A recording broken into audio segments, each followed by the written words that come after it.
আল্লাহ রাসূল বলেন একজন মানুষ জীবনভর খালি মুসিবতেই ছিলেন।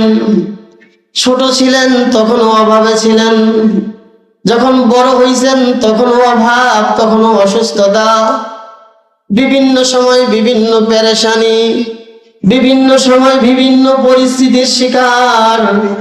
একজন মানুষ এই অবস্থায় দুনিয়া থেকে বিদায় নিয়ে চলে গেছে।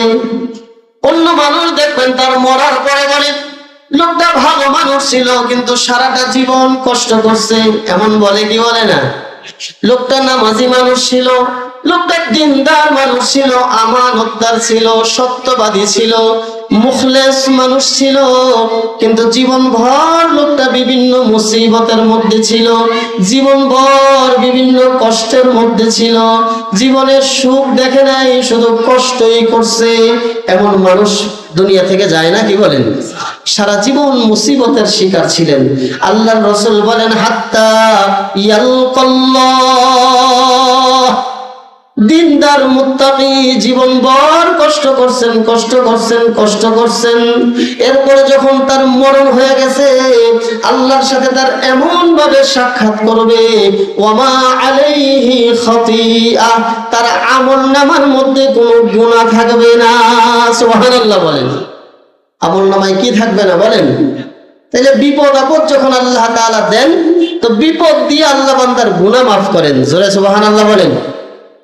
আর একটা হাদিস যদি বলি, আল্লাহ রাসূল বলেন ক্বালা রাসূলুল্লাহ সাল্লাল্লাহু আলাইহি ওয়াসাল্লাম মা ইউসিবুল মুসলিমু মিন নাসাবিন ওয়ালা ওয়াসাবিন ওয়ালা হাম্মিন ওয়ালা হুজনিন ওয়ালা আদান ওয়ালা গাম্মিন হাত্তা আশ-শাওকাতা ইউশাকুহা ইল্লা কাফফারাল্লাহু বিহা মিন খাতায়া।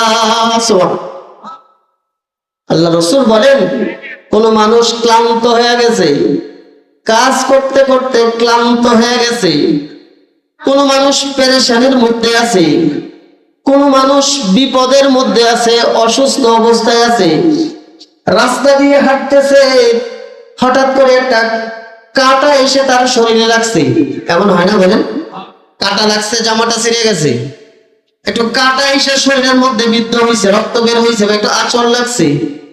আল্লাহর রাসূল বলেন ইমানদার যখন টেনশন করে, ইমানদার যখন অসুস্থ হয়, ইমানদার যখন দুঃখ পায়, ইমানদার যখন মুসিবতে পড়ে, ইমানদারের শরীরের মধ্যে যখন একটা কাঁটার আঁচড় লাগে, ইল্লা কাফফারাল্লাহু বিহা মিন খাতায়া, আল্লাহ তাআলা প্রত্যেকটা সমস্যার কারণে